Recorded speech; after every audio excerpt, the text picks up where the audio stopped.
Hard currency talks എന്ന് വിശേഷിപ്പിച്ച ചൈനയുടെയും അമേരിക്കയുടെയും കൂടിക്കാഴ്ച ബെയ്ജിങ്ങിൽ നടന്നു. വളരെ ചരിത്ര പ്രാധാന്യമുള്ള കൂടിക്കാഴ്ചയായിരുന്നു ട്രംപും അതുപോലെ തന്നെ ചൈനീസ് പ്രസിഡൻറ്റുമായി നടത്തിയത്. അതിന് ചില പ്രാധാന്യങ്ങളുണ്ട്.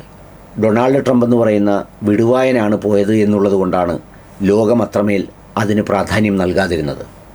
അതിൻ്റെ ഒന്നാമത്തെ പ്രാധാന്യം 1972 മാവോ സേതൂങ്ങും റിച്ചാർഡ് നിക്സണും തമ്മിൽ കൂടിക്കാഴ്ച നടത്തിയ ശേഷം ആദ്യമായാണ് ഇത്തരത്തിലൊരു അമേരിക്ക ചൈന കൂടിക്കാഴ്ച നടക്കുന്നത്.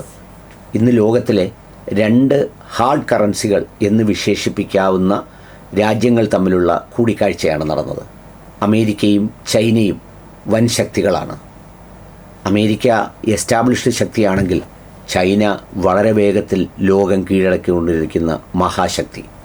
ആ 2 ശക്തികൾ തമ്മിലുള്ള ആ ചർച്ചകളെ ലോകം വിശേഷിപ്പിച്ചത് ബെയ്ജിങ് മൊമെൻറ്റ്സ് എന്ന് പറയുന്ന വാക്കുകൊണ്ടാണ്.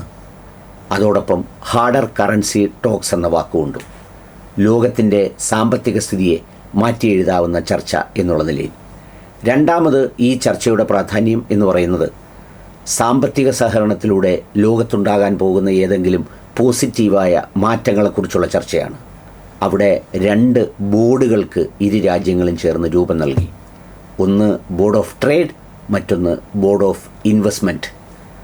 ഏതാണ്ട് 17ഓളം ലോകോത്തര കമ്പനികളുടെ സിഇഒമാരാണ് ഡൊണാൾഡ് ട്രംപിനെ ചൈനയിലേക്ക് അനുഗമിച്ചത്. ടെസ്ലയുടെ സിഇഒ ഉണ്ടായിരുന്നു, ആപ്പിളിൻ്റെ സിഇഒ ഉണ്ടായിരുന്നു. അതടക്കം നിരവധിയായ സിഇഒമാർ ഈ ചർച്ചയിൽ പങ്കെടുത്തിരുന്നു. 2 രാജ്യങ്ങൾക്കിടയിൽ സൃഷ്ടിക്കുന്ന ആരോഗ്യകരമായ വ്യാപാര ബന്ധം അവരുടെ കമ്പനികൾക്ക് മാത്രമല്ല ലോകത്തിന് തന്നെ പുതിയ തൊഴിലവസരങ്ങളും സാധ്യതകളും ഉണ്ടാകുന്നതിന് കാരണമാകും എന്നാണ് കരുതപ്പെടുന്നത്. ഗ്ലോബൽ ഗവേണൻസ്, ഇന്നൊവേഷൻ തുടങ്ങിയ വിഷയങ്ങളെ ആസ്പദമാക്കിയുള്ള ചർച്ചകൾ കൂടാതെ ഷെയർഡ് AI മെത്തേഡ്സിനെ കുറിച്ച് വളരെ ഗൗരവമായ ചർച്ച ഇരു രാജ്യങ്ങൾക്കുമിടയിൽ നടന്നു. എന്നുവെച്ചാൽ വാണിജ്യ സാമ്പത്തിക താൽപ്പര്യങ്ങളുടെ ചർച്ചയാണ് പ്രധാനമായി നടന്നതെന്നാണ് ലോകമാധ്യമങ്ങൾ വിശേഷിപ്പിക്കുന്നത്. ഈ ബോർഡ് ഓഫ് ട്രേഡും ബോർഡ് ഓഫ് ഇൻവെസ്റ്റ്മെൻറ്റും വരും ദിവസങ്ങളിൽ ചർച്ച ചെയ്ത് 3 വർഷത്തേക്കും അതിനപ്പുറത്തേക്കുമുള്ള ഒരു പരസ്പര വ്യവസായ ബന്ധത്തിൻ്റെ തുടക്കമായിട്ടാണ് ഈ ചർച്ചയെ കാണുന്നത്. അതോടൊപ്പം തന്നെ ലോകശ്രദ്ധയെ ആകർഷിക്കുന്ന 2 വിഷയത്തെക്കുറിച്ച് കൂടി അവർ ചർച്ച ചെയ്തതായി മാധ്യമങ്ങൾ പുറത്തുവിടുന്നുണ്ട്. ഒന്ന് തൈവാനാണ്, മറ്റൊന്ന് ഇറാനാണ്. എന്തുകൊണ്ടാണ് ചൈന ഇറാൻ്റെ വിഷയത്തിൽ ഈ ക്രോസ് ബോർഡർ അധിനിവേശത്തെ അത്രമേൽ രൂക്ഷമായി ഒന്നും എടുക്കാത്തത് അല്ലെങ്കിൽ ഇറങ്ങാത്തത് എന്ന് ചോദിച്ചാൽ അവർക്കെപ്പോഴും തൈവാൻ വേണമെന്ന് വളരെ നിർബന്ധമുണ്ട്. തൈവാനെ എടുക്കുക അത്ര സൈനികമായൊന്നും ഒരു പ്രയാസവുമില്ല ചൈനയ്ക്ക്. പക്ഷേ അവർ ഭയപ്പെടുന്നത് അന്താരാഷ്ട്ര സമൂഹത്തിൻ്റെ ഒരു പ്രതികരണമാണ്. തൈവാനെ ഏറ്റവും ശക്തമായി പിന്തുണയ്ക്കുന്നത് അമേരിക്കയാണ്. അപ്പോൾ അതുകൊണ്ട് തന്നെ തൈവാൻ വിഷയത്തിൽ തങ്ങളുടെ നിലപാടുകളോടൊപ്പമാണ് അമേരിക്ക എന്ന് വരുത്താൻ ചൈന ഈ ചർച്ചയിലൂടെ ശ്രമിച്ചിരുന്നു. എന്നാൽ ട്രംപ് അതിനൊരു ഒഴുക്കൻ മറുപടി നൽകിയാണ് അങ്ങ് കടന്നുപോയത്.